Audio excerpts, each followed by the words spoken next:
Hello, everybody. It is Friday, and I'm calling today Friendship Friday. I feel like what we all need is a little bit of friendship right now.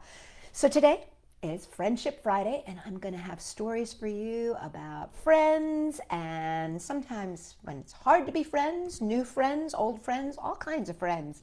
And it's story time. And I'm Sophie, and thank you for inviting me in so that I can tell you some of my favorite stories and share some of my favorite songs with you. Let's get started, shall we? I've got Shel Silverstein, and this is Where the Sidewalk Ends. And the poem that I'm going to be reading you today is called Two Boxes. Two boxes met upon the road. Said one unto the other, "If you're a box and I'm a box, then you must be my brother. Our sides are thin, we're caving in, and we must get no thinner." And so two boxes, hand in hand, went home to have their dinner. And there they are, two boxes. Isn't that cute? I like that one. I love Shel Silverstein. He is definitely one of my favorite poets, storytime writers. Alrighty, let's get started, shall we? Let's say hello. Oh, hello, how are you? Oh, hello, how are you? Oh, hello, how are you? I'm just fine today. I'm glad to see you here today. I'm glad to see you here today. I'm glad to see you here today.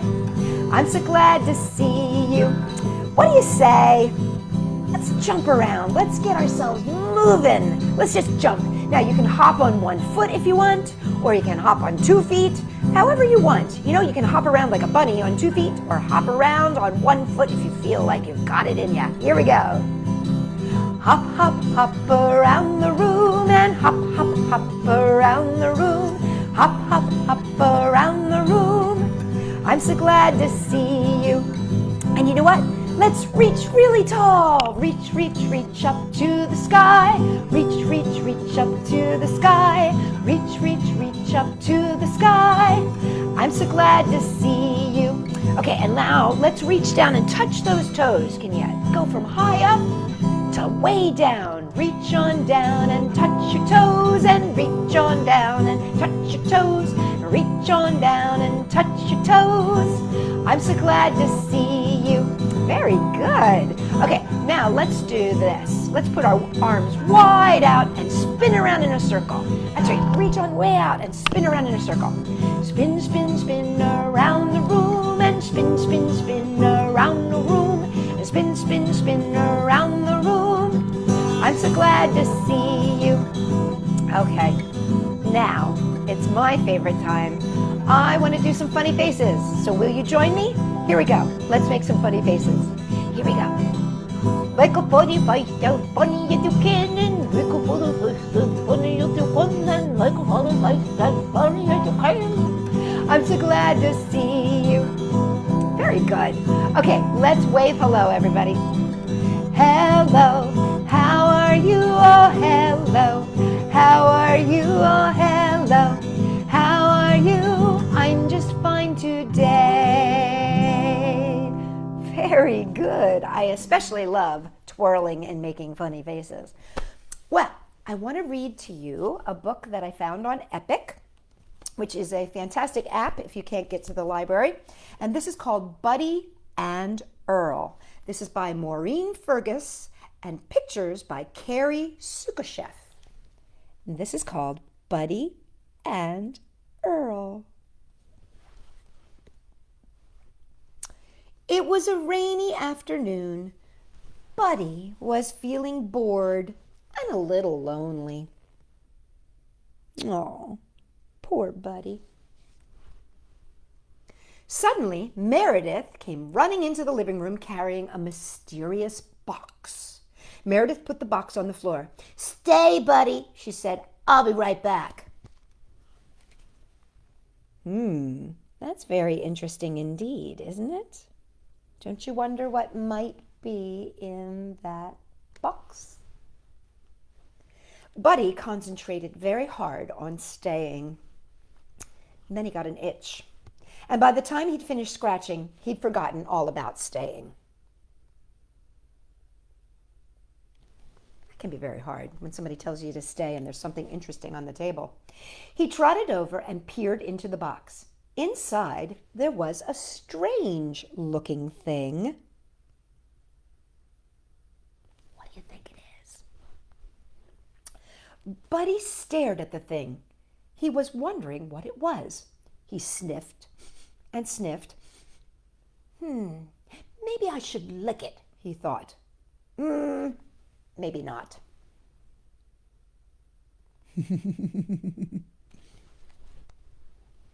All at once, the thing began to snuffle and hiss and make funny peeping sounds.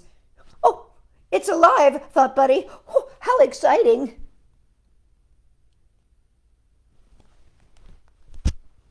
Let me turn this sideways so you can see this whole picture. Look at that one.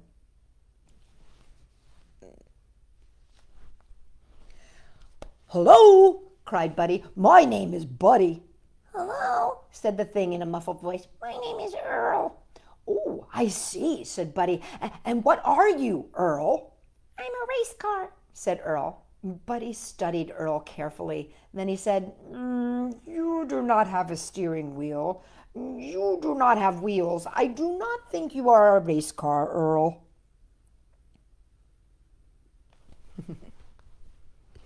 Oh, you're right, said Earl. I'm not a race car. I'm a giraffe. Buddy thought about this, and then he said, I'm pretty sure that giraffes have long, graceful necks, Earl.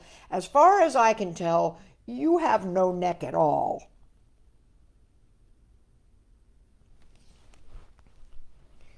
Good point, said Earl. I'm not a giraffe. I'm a sea urchin. This did not seem right to Buddy either. You look like a sea urchin, Earl, but I do not think you are a sea urchin, he said. You see, sea urchins are underwater creatures, and the living room is not underwater.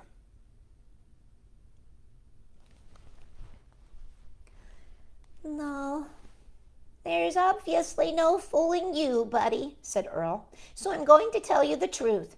Slowly, Earl changed from a tight little ball of prickles into a flattish, prickly thing with a face. The truth is, I'm a talking hairbrush.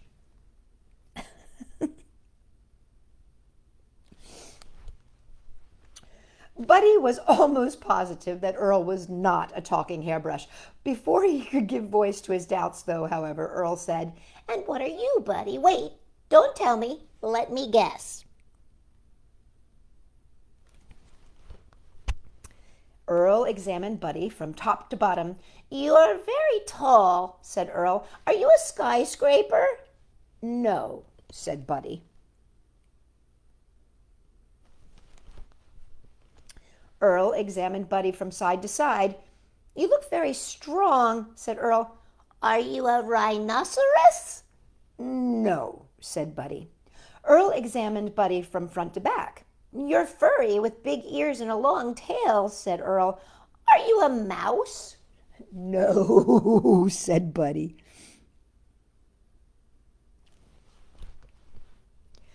I was joking, said Earl. I know you're not a mouse. You're a pirate, just like me. I am? Said Buddy. Yes, and that is our pirate ship, said Earl.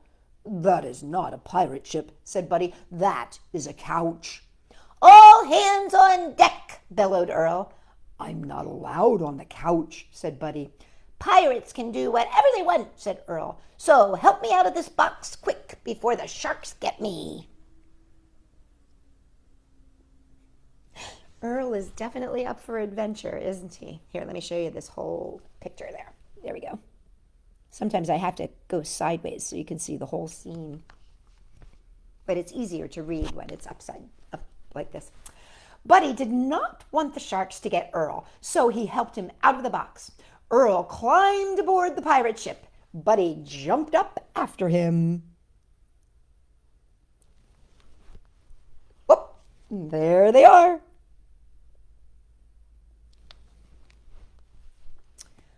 Uh-oh, said Earl. We're heading into a storm. Uh-oh, said Buddy. Can you hear the wind howling, Buddy? Earl cried. I can hear it, Earl, said Buddy. Can you feel the waves crashing down on us, Buddy? Shouted Earl. I can feel them, Earl, shouted Buddy. Oh, look, there's the rain. Here, let me see if I can show you the picture. There we go.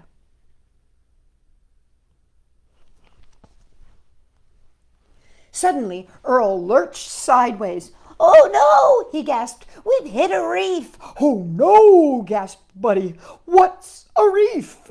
We're sinking fast, Buddy, shouted Earl. Quick, jump onto that lifeboat. Well, that's not a lifeboat, shouted Buddy. That's a coffee table. Jump, roared Earl. Buddy jumped.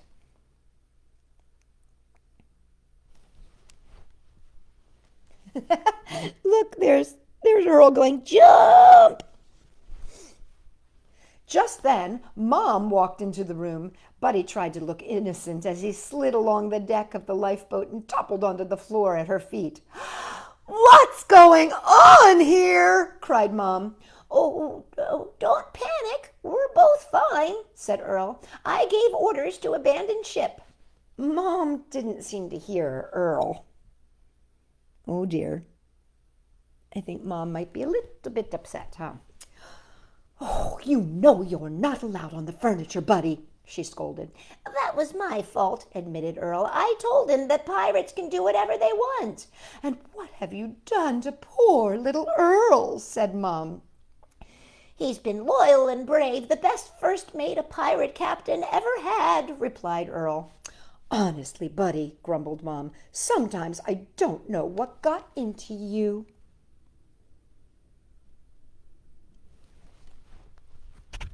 Mom put Earl in his box and put the box on the kitchen table. And then she went to look for Meredith. After she was gone, Buddy thought about how he'd been feeling bored, and now he didn't feel bored or lonely anymore. He thought about how Earl had taken responsibility for his part in their adventure, and he thought about the nice things that Earl had said about him. Oh.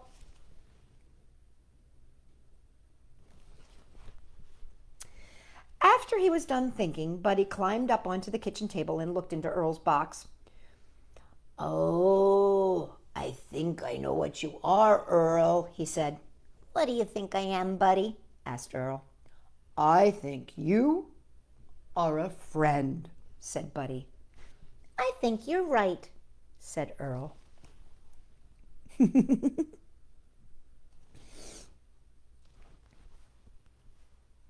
And that's the story of Buddy and Earl. Isn't that cute? Well, the thing about Buddy and Earl is they have many adventures, so I think I'll be able to read you many more of the Buddy and Earl stories if you like them. So leave me a little comment if you like Buddy and Earl, and I'll make sure that I read you some more. Well, I think that this is a perfectly fitting song because it's talking about going down by the riverside, and the pirates may not be on the river, but they certainly are on some sort of water, huh? And I think this also works for the time period that we're working through right now. It's called Down by the Riverside. It goes like this. I'm gonna lay down my sword and shield down by the riverside, down by the riverside, down by the riverside. I'm gonna lay down my sword and shield down by the riverside. I'm gonna study war no more. I ain't gonna study war no more. Ain't gonna study war no more. Ain't gonna study war no more. I ain't gonna study war no more. Ain't gonna study war no more. Ain't gonna study war no more. I'm gonna shake hands around the world down by the riverside, down by the riverside, down by the riverside. I'm gonna shake hands around the world Down by the riverside, I'm gonna study war no more. I ain't gonna study war no more. Ain't gonna study war no more. Ain't gonna study war no more. I ain't gonna study war no more. Ain't gonna study war no more. Ain't gonna study war no more. Will you help me? Let's sing it together one more time. I ain't gonna study war no more. Ain't gonna study war no more. Ain't gonna study war no more. I ain't gonna study war no more. Ain't gonna study war no more. Ain't gonna study war no more. You know, wouldn't it be nice if we could study friendship more than war? That really would be a nice thing, huh? Maybe we can try working on that. Just little steps towards being friends as opposed to making war. Might make all the difference in the world, huh? Well, I want to read you about Angelina and the Princess. This is Angelina and the Princess. This is a story by Katherine Holabird with illustrations by Helen Craig. Aren't they beautiful illustrations? And fabulous stories. The whole Angelina series is amazing. Let me give you that little picture there. Isn't that cute? Angelina and the Princess, with a story by Katherine Holabird and illustrations by Helen Craig. It's for Tara and Alexandra, and to Mary Craig with love. Angelina was way too excited to sleep. The students at Miss Lily's ballet school had been asked to dance for Her Royal Highness, the Princess of Mouseland. Mr. Lightfoot, director of the famous Royal Ballet Company, was coming tomorrow to help Miss Lily choose the best ballerinas for the special performance. Angelina wanted a leading part so much that she worked on her pliés and her pirouettes far into the night when she should have been sound asleep.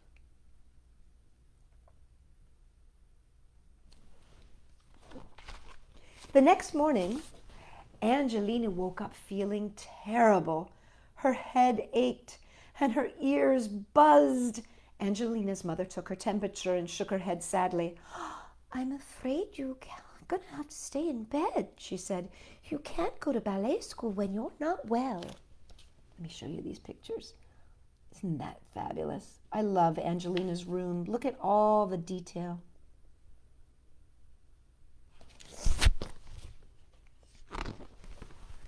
But Angelina was determined to go.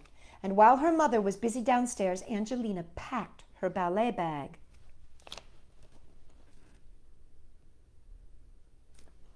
And tiptoed out of the house. It's a fabulous house, isn't it? Doesn't it look magical?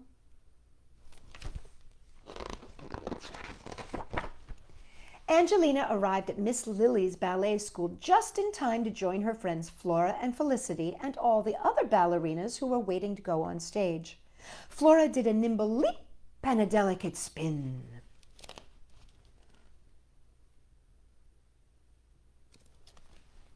And then it was Angelina's turn to dance. Her heart started beating like a drum, and she couldn't remember what she was supposed to be doing. Oh, poor Angelina. She's still sick. The music started, and Angelina knew she had to begin. She tried one step. She tried another.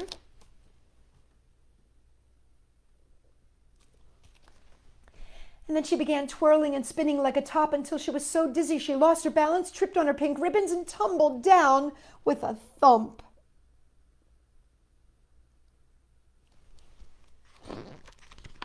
Flora and Felicity were given the leading roles in the Dance of the Flower Fairies. Later, Miss Lily called for Angelina. "I'm afraid you will have to take a smaller part this time," she said, trying to be kind.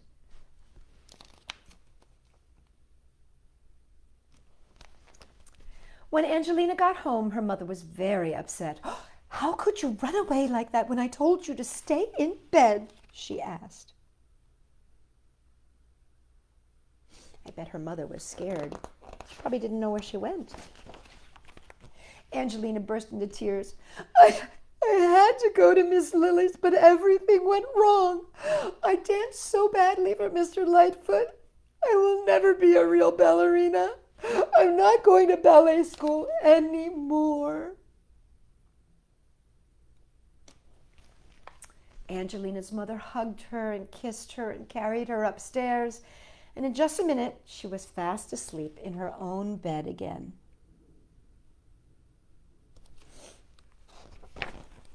The next day, Angelina's headache was gone. She felt better, but she was still very sad. It's not fair, said Angelina. Well, maybe not, said her mother gently, but things don't always go our way. You can still do your best with whatever part you are given, and that will help the whole performance. Angelina thought about what her mother had said, and then she returned to Miss Lily's after all, and rehearsed very hard with the other ballerinas for the royal performance.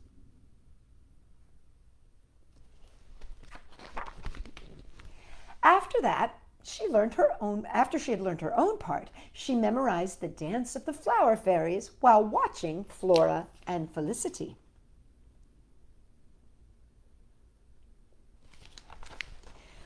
On the day of the royal performance, just as the show was about to begin, Flora tripped and sprained her ankle. Everyone was terribly upset.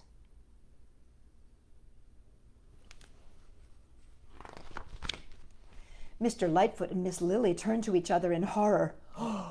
Who can we get to do the part? They cried. Angelina was worried about Flora, but Susie stepped forward and said, Angelina can. Angelina showed Miss Lily that she had learned the dance by heart. But what about Flora? She asked. Oh, don't worry, said Miss Lily. We have a special treat for her.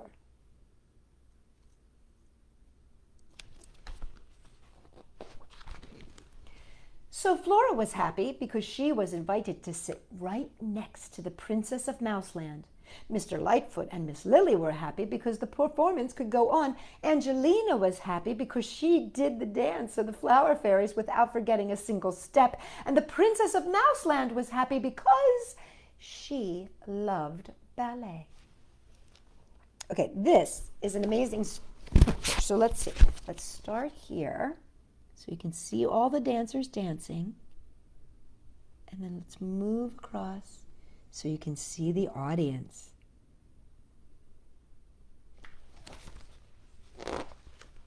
And when the performance was over, she congratulated Angelina and thanked her warmly for saving the show.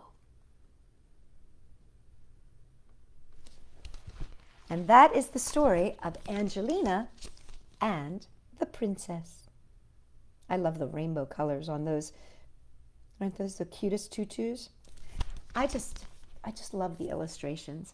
And so this is by Katherine Holabird and Helen Craig. And this series has many, many, many books. So if you're interested in ballet, this is a great way to enjoy it and embrace it with stories. Well, speaking of dancing, one of my little friends, JC, had a dance recital, and I got to watch the video, and this little song was in the video, and I thought that it would be a fun song to sing today. It is called There's a Little Wheel Turning in My Heart. There's a little wheel turning in my heart. There's a little wheel turning in my heart. In my heart, in my heart. There's a little wheel turning in my heart. There's a little song singing in my heart. There's a little song singing in my heart. In my heart, in my heart. There's a little song singing in my heart. There's a little drum beating in my heart. There's a little drum beating in my heart. In my heart, in my heart. There's a little drum beating in my heart. I see the sun arising in my heart. I see the sun arising in my heart. In my heart, in my heart. I see the sun arising in my heart. Sometimes your voice goes away. Well, my voice just went away a little bit there. Let's try another one. Here we go. We're dancing round the world in my heart. We're dancing round the world in my heart. In my heart, in my heart. We're dancing round the world in my heart. We reach out to each other in my heart. Reach out to each other in my heart. In my heart, in my heart. We reach out to each other in my heart. Let's do this one more time. Will you help me sing? Come along, join with me. We're going to say, there is a big wheel turning in our hearts. There's a big wheel turning in our hearts. There's a big wheel turning in our hearts. In our hearts, in our hearts. There's a big wheel turning in our hearts. And you know what that big wheel is? That big wheel is love and compassion. The more we can share that, the better off we're all going to be. All right, I want to read my last little story for you. And this is from Now We Are Six by A.A. Milne with decorations by Ernest H. Shepard. Now We Are Six. I was talking to my mother and she said, this is the favorite, this book. Buttercup Days. Let me show you the little pictures. They're so tiny, but I love these pictures. Can you see? That's Christopher Robin with his friend Anne. And there are the buttercups. Where is Anne? Head above the buttercups, walking by the stream, down among the buttercups. Where is Anne? Walking with her man, lost in a dream, lost among the buttercups. What has she got in that little brown head? Wonderful thoughts which can never be said? What has she got in that firm little fist of hers? Somebody's thumb, and it feels like Christopher's. Where is Anne? Close to her man, brown head, golden head, in and out the buttercups. And that is called Buttercups. And that is the story of very young friendship. And that's when it's best to start friends, isn't it? When we're young. But we can keep making friends for the rest of our lives. Well, it's time to say goodbye. I can't believe it so quickly comes. But I've enjoyed being here with you on Storytime. And I hope that you'll join me next week when I'll have another week's worth of Monday, Wednesday, Friday stories for you. So let's say goodbye.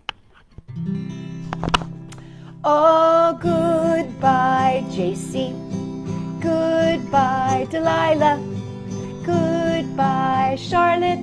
I'll see you all next time. Goodbye, Shelley. Goodbye, Ollie. Goodbye, Allie. I'll see you all next time. Goodbye, Shelby. Goodbye, Isabella. Goodbye, Maya. I'll see you all next time. Goodbye, Gabriella. Goodbye, Lillian. Goodbye, Madeline. I'll see you all next time. Goodbye, Brett. Goodbye, Christopher. Goodbye, Serena. I'll see you all next time. Goodbye, Lily. Goodbye, Bella. Goodbye, Francine. I'll see you all next time. Goodbye, Eli. Goodbye. Goodbye, Frangelica. Goodbye, Good Heg. I'll see you all next time. Well, thank you everybody for joining me for Storytime, and I will see you all next week. Bye-bye.